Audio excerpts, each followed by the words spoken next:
جی N story دیکھنے والے تمام دوستوں کو السلام علیکم۔ پیارے دوستو، ہزاروں برس پہلے کا ذکر ہے۔ ملک کافرستان پر ایک بادشاہ نوشیروان حکومت کرتا تھا۔ اس کی ایک بیٹی شہزادی فخرالنساء بھی تھی۔ اسے گھوڑے پر سیر کرنے کا بہت شوق تھا۔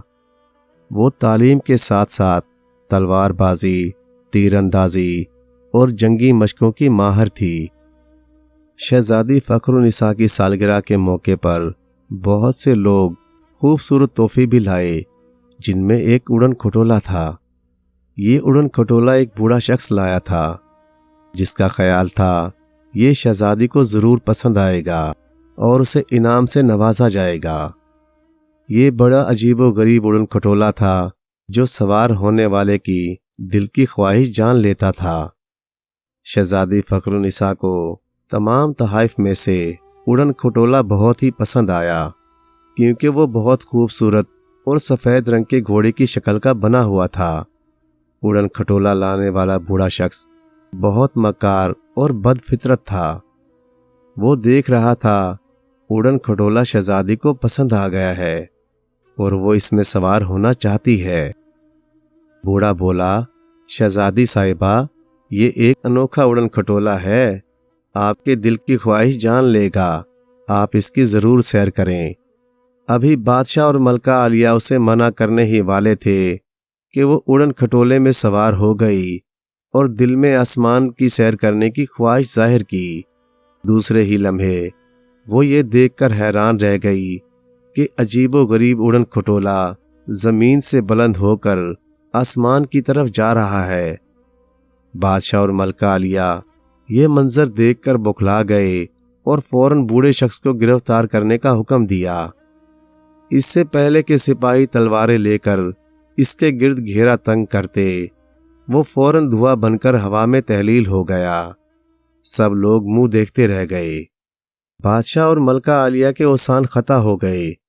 بادشاہ کو بہت غصہ آیا اور اس نے سپاہیوں کو حکم دیا کہ اس بوڑھے اڑن کھٹولے والے کو تلاش کرو کہ وہ کہاں غائب ہو گیا ہے۔ سپاہی ہر طرف پھیل گئے لیکن ناکام لوٹ آئے۔ شہزادی فخرالنساء کا اڑن کھٹولا مسلسل اوپر کی طرف جا رہا تھا۔ یہ دیکھ کر وہ گھبرا گئی اور دل میں خواہش ظاہر کی کہ وہ نیچے اترنا چاہتی ہے۔ اڑن کھٹولے کی رفتار میں کمی آ گئی اور اب وہ واقعی نیچے کی طرف آ رہا تھا۔ شام ہونے کو آئی تھی۔ تھوڑی دیر بعد اڑن کھٹولا زمین پر آ گیا۔ شہزادی نیچے اتری اور ایک درخت کے نیچے آرام کرنے لگی۔ وہ تھک کر اتنی گہری نیند سو گئی کہ رات ہو گئی۔ وہ سوتی رہی حتیٰ کہ صبح ہو گئی، مگر وہ مسلسل سوتی رہی۔ یہاں نزدیک ہی بونوں کی ایک بستی تھی۔ اتفاق سے ایک سرخ رنگ کا بونا، جس نے رنگ برنگے پھندے والی لمبی ٹوپی پہنی ہوئی تھی، جنگل میں لکڑیاں جمع کر رہا تھا کہ اچانک اس کی نظر اس اڑن کھٹولے پر پڑی اور پھر شہزادی فخرالنساء پر۔ سرخ بونا لکڑیاں پھینک کر وہاں سے بھاگا اور دوسرے بونوں کو اڑن کھٹولے اور شہزادی کے بارے میں بتایا۔ سب بونے اکٹھے مل کر اپنے بادشاہ کے پاس گئے اور اسے سب کچھ بتا دیا۔ بونوں کا بادشاہ اس جگہ آیا تو دیکھا شہزادی سوئی ہوئی ہے۔ پھر بادشاہ کے حکم پر تمام بونے شہزادی کے گرد بیٹھ گئے۔ جب وہ اٹھی تو آنکھیں ملتی ہوئی حیرانی سے دیکھنے لگی کہ بہت سے بونے اس کے ارد گرد بیٹھے ہوئے ہیں۔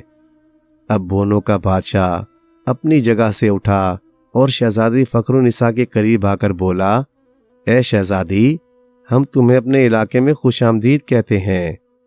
شہزادی نے مسکراتے ہوئے کہا، شکریہ، دراصل میں بہت تھک گئی تھی، اس لیے گہری نیند سو گئی۔ مگر بونے بادشاہ نے جب شہزادی کو بتایا کہ وہ ایک رات اور ایک دن سے سو رہی ہے تو وہ بہت حیران ہوئی۔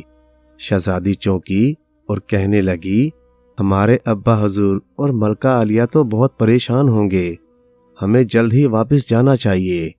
ہمارا اڑن کھٹولا کہاں ہے؟ آپ کا اڑن کھٹولا یہیں پیچھے موجود ہے۔ لیکن شہزادی صاحبہ، آپ یہاں کیسے پہنچیں؟ تب شہزادی نے سارا واقعہ تفصیل سے سنایا۔ اس پر بونے بادشاہ نے کہا، وہ بوڑھا شخص مکار ہے، وہ جادوگر ہے، اس نے تمہیں دھوکہ دیا ہے۔ وہ پہلے بھی اسی طرح کئی شہزادیوں کو قید کر چکا ہے۔ وہ ان سے شادی کی درخواست کرتا ہے، قبول کرنا تو درکنار، اس کی شکل ہی اتنی ڈراؤنی ہے کہ اسے دیکھتے ہی وحشت سی ہونے لگتی ہے۔ وہ جادوگر ہے اور مختلف شکلیں بدلنے کا ماہر ہے۔ اسی طرح وہ شہزادیوں کو قید کر کے جان سے مار دیتا ہے۔ یہ جادو کا اڑن کھٹولا ہے۔ یہ آپ کی خواہش کے مطابق ضرور آسمان کی طرف سیر کرائے گا، لیکن بوڑھے جادوگر کا اس پر زیادہ جادو چلتا ہے۔ آپ اس پر اب سوار نہ ہوں، ہم آپ کو ملک کافرستان پہنچا دیں گے، گھبرانے کی ضرورت نہیں ہے۔ شہزادی فخرالنساء نے غصے سے کہا، وہ بوڑھا ہم سے شادی کرے گا؟ اس کی یہ جرت! ہم بادشاہ اور ملکہ عالیہ کی اکلوتی اولاد ہیں، ہم اس اڑن کھٹولے کو اپنی خواہش کے مطابق اپنے ملک لے جائیں گے۔ اتنا کہہ کر شہزادی فخرالنساء دوڑ کر اڑن کھٹولے میں سوار ہو گئی اور دل میں گھر جانے کی خواہش ظاہر کی۔ اس کے ساتھ ہی اڑن کھٹولا برق رفتاری سے بلند ہوا اور شہزادی کو ایک سمت لے اڑا۔ اڑن کھٹولے کا رخ کس طرف تھا اسے کوئی علم نہ تھا۔ کافی دیر اڑنے کے بعد اسے یقین ہو گیا کہ اس کا رخ کسی دوسری طرف ہے۔ وہ بہت پچھتائی کہ اس نے بونے بادشاہ کی بات کیوں نہیں مانی۔ شہزادی نے نیچے کی طرف دیکھا کہ وہ چھلانگ لگا دے، مگر اڑن کھٹولا بہت بلندی پر تھا۔ چھلانگ لگانے سے اس کی کمزور ہڈی پسلی ایک ہو سکتی تھی۔ آخر کار تھک ہار کر شہزادی نے جد و جہد کرنا چھوڑ دی اور پھر وہ جادو کا اڑن کھٹولا پہاڑی پر بنے ہوئے ایک قلعے پر جا اترا جس کی چوٹیاں آسمان کو چھو رہی تھیں۔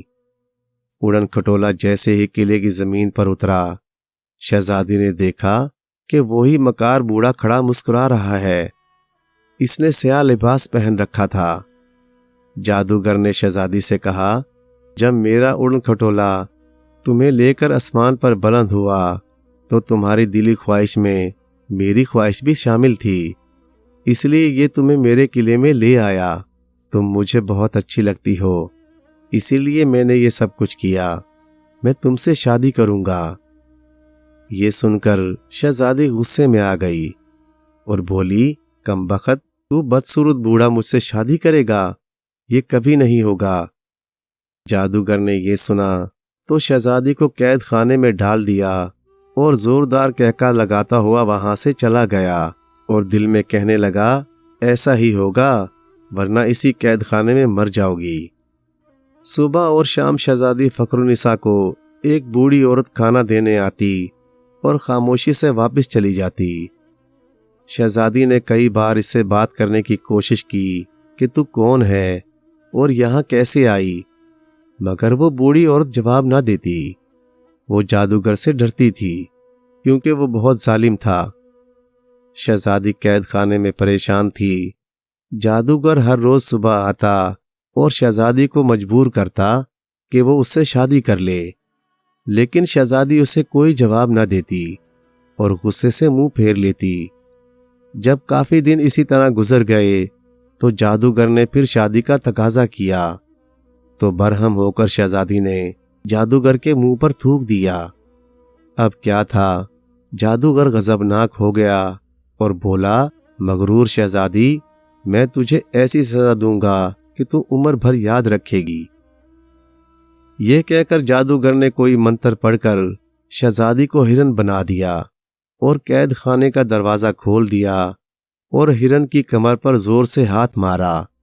وہ وہاں سے بھاگی اور قلعے سے باہر نکل گئی۔ ہرنی بھاگتی رہی تاکہ اس قلعے میں اور جادوگر کی پہنچ سے دور ہو جائے، یہاں تک کہ ہرنی کو بھاگتے دوڑتے شام ہو گئی۔ بھوک اور تھکن سے برا حال ہو گیا تو وہ ایک بڑی جھیل کے کنارے رک گئی اور پانی پینے لگی۔ ابھی اس کی پیاس بجھی بھی نہ تھی کہ جھیل سے ایک بہت بڑا مگرمچھ نمودار ہوا اور اس نے ہرنی شہزادی کو پانی میں کھینچ لیا اور تیزی سے ایک طرف چل پڑا۔ اتفاق سے جھیل کی ملکہ کی سواری ادھر سے گزری جو موتیوں کی بنی ہوئی کشتی پر سوار تھی، جس کے آگے بہت سی مچھلیاں جتی ہوئی تھیں۔ جھیل کی ملکہ کی نظر جب اس مگرمچھ اور ہرنی پر پڑی تو اسے علم سے معلوم ہو گیا کہ مگرمچھ جس ہرنی کو اپنا شکار سمجھ کر لے جا رہا ہے وہ دراصل ایک شہزادی ہے۔ اور پھر جھیل کی ملکہ نے فوراً ہی اپنی غلام مچھلیوں کو، جن کے دانت مگرمچھ سے بھی زیادہ تیز تھے، حکم دیا کہ مگرمچھ سے ہرنی کو فوراً آزاد کرایا جائے۔ بس پھر کیا تھا، غلام مچھلیاں تیزی سے مگرمچھ کی طرف لپکیں۔ مگرمچھ نے فوراً ہرنی کو چھوڑا اور خوف سے بھاگ گیا۔ ہرنی شہزادی جو پانی میں غوطے کھانے لگی تھی، ملکہ نے اس کو دیکھا تو اپنی چھڑی بلند کی، جس کے آگے سنہرے رنگ کا تار بنا ہوا تھا، جس کے درمیان ہیرا جڑا ہوا تھا۔ اس ہیرے میں سے ایک شعاع نکلی اور ہرنی کی طرف بڑھی، اور پھر پلک جھپکتے ہی شہزادی فخرالنساء اپنی اصلی حالت میں آ گئی۔ اسے پانی میں اپنا دم گھٹتا ہوا محسوس ہوا۔ اس کی ٹانگ بھی زخمی تھی۔ غلام مچھلیاں شہزادی کو بڑے آرام سے ملکہ کے پاس لے آئیں۔ ملکہ نے اسے اپنے کشتی پر سوار کیا اور اسے محل میں لے آئی۔ اس محل میں پانی بالکل نہیں تھا۔ محل نہایت خوبصورت تھا۔ موتیوں سے دیواریں جڑی ہوئی تھیں، سونے چاندی کے دروازے تھے اور چھتوں پر ہیرے ہی ہیرے چمک رہے تھے۔ شہزادی فخرالنساء حیرت زدہ تھی کہ اتنا قیمتی محل میرا بھی نہیں ہے، مگر وہ بیچاری ٹانگ کی تکلیف کی وجہ سے کہرا رہی تھی۔ ملکہ نے ایک جل پری کو جھیل کی جادوگرنی کے پاس بھیجا تاکہ وہ شہزادی کے لیے کوئی دوا لے آئے، جس کے لگانے سے شہزادی کو فوراً آرام آ جائے اور اسے سکون حاصل ہو۔ جل پری جھیل کی جادوگرنی کے پاس گئی اور اسے ملکہ کا حکم سنایا۔ جادوگرنی اس وقت منتر پڑھنے میں مشغول تھی۔ اس کو بھی اپنے جادو کے زور سے پتہ چل گیا تھا کہ شہزادی فخرالنساء کو کیا تکلیف ہے۔ وہ بولی، اپنی ملکہ سے کہو کہ وہ اپنی مہمان شہزادی کو ہمارے پاس بھیج دے۔ میں اس کا انتظار بڑی مدت سے کر رہی ہوں۔ جب وہ میرے پاس آئے گی تو میں اس کا علاج کروں گی۔ جادوگرنی کی بات سن کر جل پری واپس ملکہ کے پاس چلی گئی اور اسے جادوگرنی کا پیغام دے دیا۔ ملکہ نے شہزادی فخرالنساء کو بڑے پیار سے کہا، ضرور کوئی خاص بات ہے جو جادوگرنی نے تمہیں بلایا ہے۔ شہزادی فخرالنساء نے کہا، مجھے اتنی تکلیف ہے کہ میں تو چل بھی نہیں سکتی اور درد سے کرانے لگی۔ ملکہ بولی، تم اس کی فکر نہ کرو، میری غلام مچھلیاں تمہیں میری کشتی میں بٹھا کر لے جائیں گی اور پھر واپس بھی لے آئیں گی۔ جب شہزادی جادوگرنی کے پاس پہنچی تو جادوگرنی نے بہت پیار کیا اور شہزادی فخرالنساء کا ماتھا چوما اور سر پر ہاتھ پھیرا۔ وہ اسے قریب بٹھاتے ہوئے بولی، بیٹی، میں تو کتنے عرصے سے تمہارا انتظار کر رہی ہوں، تمہیں ایک بہت بڑا کام سر انجام دینا ہے۔ شہزادی بولی، میری ٹانگ بری طرح زخمی ہے اور مجھے بہت تکلیف ہو رہی ہے۔ جادوگرنی نے ایک دوا جلدی سے لگائی، زخم بالکل اچھا ہو گیا اور شہزادی یکدم تکلیف سے آزاد ہو گئی۔ وہ بڑی حیران ہوئی۔ جادوگرنی نے اسے بتایا کہ اب تک جو کچھ اس کے ساتھ بیتی ہے اسے سب علم ہے۔ جادوگرنی بولی، شہزادی، تم بے حد نڈر اور بہادر ہو۔ قدرت تمہیں امتحان میں ڈال رہی ہے، تمہیں اب ناگ دیوی کے پاس جانا پڑے گا۔ شہزادی بولی، وہ کس لیے؟ جادوگرنی نے کہا، جب تم جادوگر کی قید میں تھیں تو وہاں ایک بوڑھی عورت تمہیں کھانا دینے آتی تھی۔ وہ بوڑھی جادوگر کی ملازمہ یا غلام نہیں تھی، بلکہ ملک چلمن کی ملکہ ہے، اور اس کا بیٹا شجاع شہزادہ ناگ دیوی کے پاس قید ہے اور وہ اس سے شادی کرنا چاہتی ہے۔ وہ برسوں سے شہزادے شجاع کی پرورش کر رہی ہے اور اسی مقصد کے لیے شہزادے کا خیال بھی رکھتی ہے۔ ناگ دیوی بہت بری اور اپنے مطلب کے لیے کچھ بھی کرنے سے گریز نہیں کرتی۔ ایک بار رات کے وقت ناگ دیوی رقص کرتے کرتے ملک چلمن کے محل پہنچ گئی۔ جب وہ ملکہ کی خوابگاہ میں پہنچی تو اس کی نظر شہزادے شجاع پر پڑی، جو بہت ہی حسین و جمیل تھا مگر چھوٹا تھا۔ ناگ دیوی نے فوراً فیصلہ سنا دیا اور ملکہ کو دھمکایا، اگر تو مجھے اس سے شادی نہیں کرنے دے گی تو میں اسے ختم کر دوں گی۔ ملکہ خوفزدہ ہو گئی۔ اس طرح ناگ دیوی شہزادے شجاع کو اپنے ساتھ لے گئی۔ ملکہ بیٹے کے صدموں میں پاگلوں کی طرح جنگل میں نکل گئی۔ ناگ دیوی نے ملکہ چلمن کو جادوگر کی غلامی میں دے دیا۔ اگر ملکہ یعنی بوڑھی عورت تم سے جادوگر کی قید میں بولتی یا دکھ بھری داستان سناتی تو اسے ڈر تھا کہ ناگ دیوی اس کے بیٹے شجاع کو ختم کر دے گی۔ بیٹی، تم کچھ دن جھیل کی ملکہ کے پاس رہو اور آرام کرو، پھر میں تمہیں ایسی چیز دوں گی جن کی مدد سے تم ملکہ اور شہزادے کو ناگ دیوی اور جادوگر کے قید سے آزاد کرا لو گی۔ تم بہت بہادر اور باہمت شہزادی ہو، خدا بھی تمہارا ساتھ دے گا۔ پھر جادوگرنی نے شہزادی فخرالنساء کو جھیل کی مچھلیوں کے ساتھ رخصت کر دیا۔ جھیل کی ملکہ کے پاس ایک جادوئی آئینہ تھا، وہ اس میں دیکھتی تو سب کچھ جان لیتی تھی۔ اس طرح جب شہزادی فخرالنساء نے اسے جادوگرنی کی سب باتیں سنائی تو جھیل کی ملکہ نے کہا، میں تمام واقعہ آئینے میں دیکھ چکی ہوں۔ پھر جھیل کی ملکہ نے چند دن شہزادی کو ناز و نعم سے رکھا، طرح طرح کے کھانے کھلائے، عجیب عجیب پھل کھلائے اور لباس بھی ایسے اعلیٰ دیے کہ شہزادی یہ کہنے پر مجبور ہو گئی، اس سے پہلے میں نے نہ ایسے کھانے کھائے نہ لباس پہنے۔ حالانکہ وہ ایک شہزادی تھی اور اسے کسی چیز کی کمی نہ تھی۔ چند روز بعد جھیل کی جادوگرنی نے اسے اپنے پاس بلایا اور اس کے گلے میں ایک موتیوں کا ہار ڈالا اور طلسماتی تلوار دی اور بولی، اس ہار کے ہوتے ہوئے تم پر کسی کا جادو اثر نہیں کر سکے گا اور دشمن تمہارا کچھ نہیں بگاڑ سکے گا۔ اگر وہ حملہ کریں بھی تو تم اس طلسماتی تلوار سے وار کرنا، اس طرح دشمن ختم ہو جائے گا اور تم اپنے مقصد میں کامیاب ہو جاؤ گی۔ پھر جھیل کی جادوگرنی نے اسے ایک خوبصورت طلسماتی گھوڑا بھی دیا جس کے بال سنہرے اور لمبے تھے۔ ایک طلسمی آئینہ بھی دیا جس نے شہزادی فخرالنساء کی رہنمائی کرنی تھی۔ ناگ دیوی کا ٹھکانہ معلوم کرنا تھا اور ہر مشکل میں اس کی مدد کرنی تھی۔ شہزادی طلسماتی گھوڑے پر سوار ہو گئی اور آئینے میں جھانک کر ناگ دیوی کے ٹھکانے کی طرف چل پڑی۔ راستے میں جنگل، پہاڑ، ندی، نالے آئے مگر شہزادی نہ گھبرائی اور سفر کرتی رہی۔ جب تھک جاتی تو وہ آرام کر لیتی اور جنگل کے پھلوں سے پیٹ بھر لیتی۔ کئی دن کے سفر کے بعد شہزادی کو طلسماتی گھوڑا ناگ دیوی کے غار میں لے گیا۔ یہاں عجیب مخلوق تھی، آدھے دھڑ سانپ کے اور آدھے انسان کے۔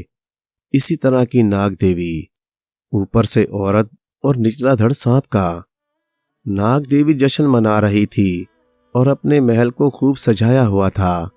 طرح طرح کے کھانوں کی خوشبو آ رہی تھی اور قریب ہی شہزادہ شجاع بیٹھا ہوا تھا۔ ناگ دیوی رقص میں مصروف تھی۔ شہزادی فخرالنساء نے دیکھا کہ ایک بہت بڑا ناگ شہزادہ شجاع کے پاس بیٹھا ہے۔ شہزادی نے فوراً ہی اپنی طلسماتی تلوار سے اس پر وار کیا۔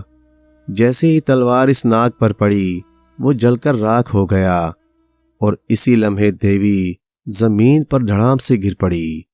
شہزادے شجاع کو جب شہزادی نے بتایا کہ یہ خطرناک ناگ دیوی تمہیں بچپن ہی سے تمہاری ماں سے جدا کر کے لائی تھی اور اب تم جوان ہو گئے ہو تو یہ تم سے شادی کرنے کا اہتمام کر رہی تھی، مگر میں نے اب تمہیں آزاد کرا لیا ہے۔ تمہاری ماں ایک جادوگر کے قبضے میں ہے اور اب جلدی کرو انہیں بھی آزاد کرا لیں۔ یہ بات سن کر شہزادہ شجاع کی آنکھوں میں آنسو آ گئے۔ ماں زندہ ہے؟ شہزادی نے طلسماتی گھوڑے پر شہزادے شجاع کو بٹھایا اور اس ظالم جادوگر کی طرف روانہ ہو گئے۔ شہزادی نے آئینے میں جھانکا، دونوں جادوگر کے ٹھکانے پر پہنچ گئے۔ یہاں کے سفر میں 5-6 روز لگ گئے مگر دونوں حوصلہ مند تھے۔ شہزادی نے تلسماتی تلوار شہزادے کو دے دی اور کہا کہ بھرپور وار کرو۔ اس طرح شہزادی فخرالنساء کی ہمت سے جادوگر اور ناگ دیوی ختم ہو گئے اور شہزادے شجاع کو اپنی ماں مل گئی۔ وہ دونوں بہت خوش ہوئے۔ ملکہ پر جادو کا اثر تھا، وہ بوڑھی دکھائی دیتی تھی۔ جو ہی جادوگر کا خاتمہ ہوا وہ اپنی اصلی حالت میں آ گئی۔ ملکہ نے شہزادی کا شکریہ ادا کیا اور خواہش کی کہ وہ ملک چلمن میں ہمیں پہنچا دے۔ شہزادی نے شہزادے شجاع اور ملکہ کو ان کے ملک پہنچا دیا اور خود اپنے ملک کافرستان پہنچ گئی۔ تمام ملک میں شاندار جشن منایا گیا۔ چند روز بعد ملکہ چلمن نے شہزادے شجاع کی شادی کا پیغام کافرستان کے بادشاہ اور ملکہ کو بھیجا، جو انہوں نے بخوشی قبول کر لیا۔ شادی کی تیاریاں دونوں طرف سے پورے زور و شور سے ہونے لگیں۔ اس خوشی میں جھیل کی ملکہ اور جھیل کی جادوگرنی نے بھی شرکت کی اور نہایت قیمتی تحفے بھی دیے۔ اس طرح شہزادی فخرالنساء اور شہزادے شجاع کی شادی ہو گئی اور وہ خوش و خرم زندگی گزارنے لگے۔ پیارے دوستو، کہانی اچھے لگے تو لائک کریں، چینل کو سبسکرائب کر دیں اور مزید اسی طرح کی قصے کہانیاں دیکھنے کے لیے دیکھتے رہیں GN اسٹوری TV۔ شکریہ۔